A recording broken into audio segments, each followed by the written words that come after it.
Hello friends, welcome to this course on Abacus. Till now in this course we had learned about linear analysis. So in the linear analysis, the force and displacement are linear with respect to each other. But in real life there is always some non-linearity between force and displacement. So whenever the relationship between the force and displacement is not linear, that type of analysis is called non-linear analysis. So in this diagram we can see for the linear analysis we have a straight line that is represented by this red color. And whenever this behavior between force and displacement is not a linear line, that is called non-linear. So in case of non-linear, the stiffness matrix changes with respect to time. So with every iteration, the stiffness matrix is going to change. So in finite element analysis, we have three types of nonlinearity. The first is material nonlinearity, second is geometric, and third is boundary condition or contact nonlinearity. So first of all, we will know about this material nonlinearity.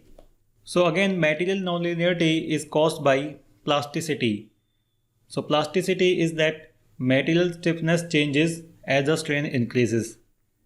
So generally what we consider when we solve the problems, we consider that all the materials are elastic.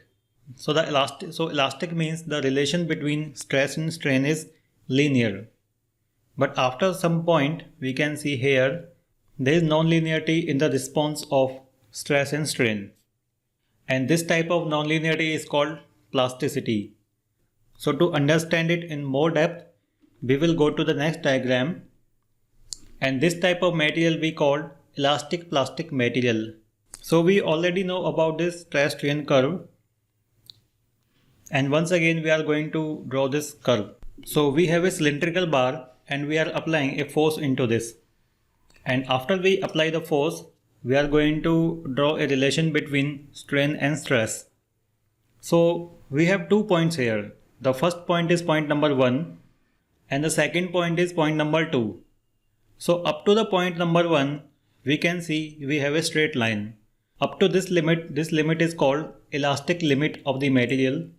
So up to the elastic limit, there is a linear behavior.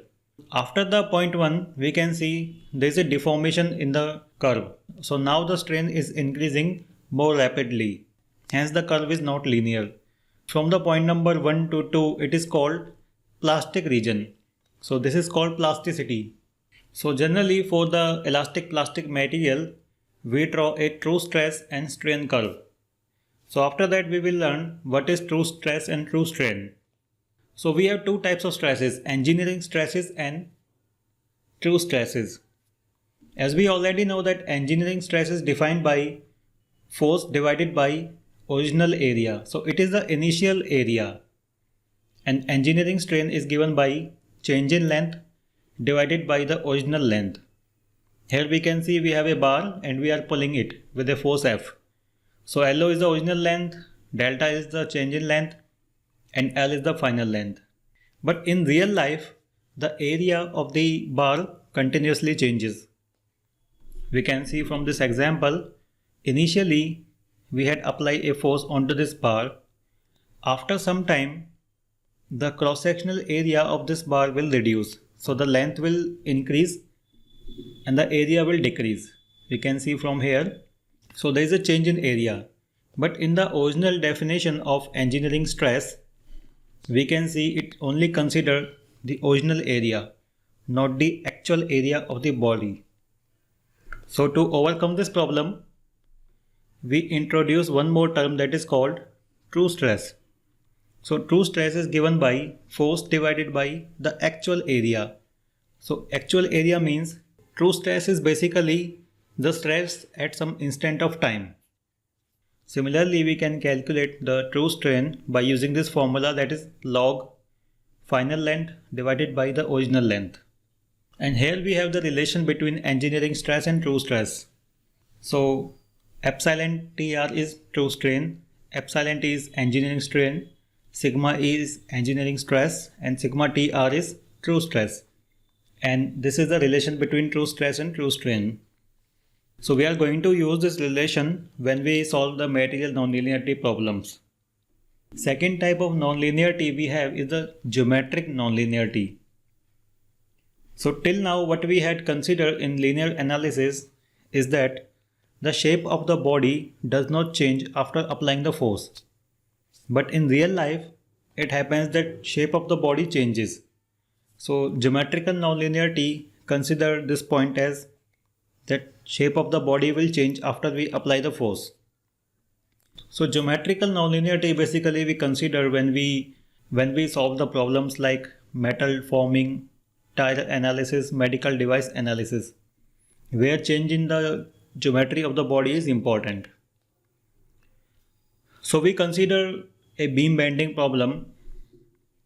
I have a beam and we are applying a force in the vertical direction from the other side. So one side is fixed and we are applying a force on the other side. So initially we consider that there is a very small displacement. So hence there is small displacement, we assume that there is no change in the geometry of the body. Hence there is no effect of geometric nonlinearity. But in real life what will happen? The geometry of body will change. So when we apply the force, the top member of the body will be in tension and the bottom surface of the body will be in compression, and hence shape of the body will change like this. So whenever we consider the large displacement, because displacement is large, we need to take account of the geometrical nonlinearity. And next type of nonlinearity we have is the contact nonlinearity. In contact nonlinearity, we can understand from this example, whenever two bodies are in contact with respect to each other. So let's say I have this ball and it is resting onto the ground. Now there is a friction between ground and the ball, hence there is a contact. So this, whenever we have a contact, it is called contact nonlinearity. So in abacus we have three types of contact: tie contact, sliding contact and general contact. So in the next lecture we are going to solve different problems on the nonlinearity.